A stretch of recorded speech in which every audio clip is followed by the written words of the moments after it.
আমরা আজকে ঘুরতে গিয়েছিলাম আমাদের সেই আমিরপুর থানার অধীনে সেই সারিভিটা গ্রামে।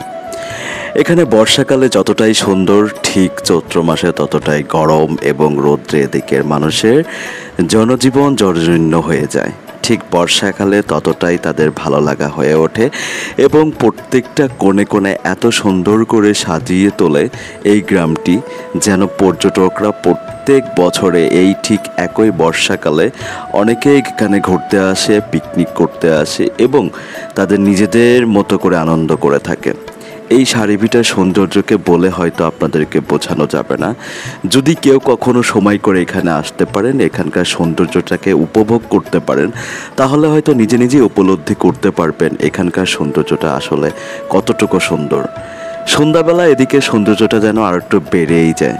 আমরা ঠিক সন্ধ্যার দিকেই গিয়েছিলাম এই সারিভিটা ঘুরতে এবং প্রচণ্ড মজা করেছি।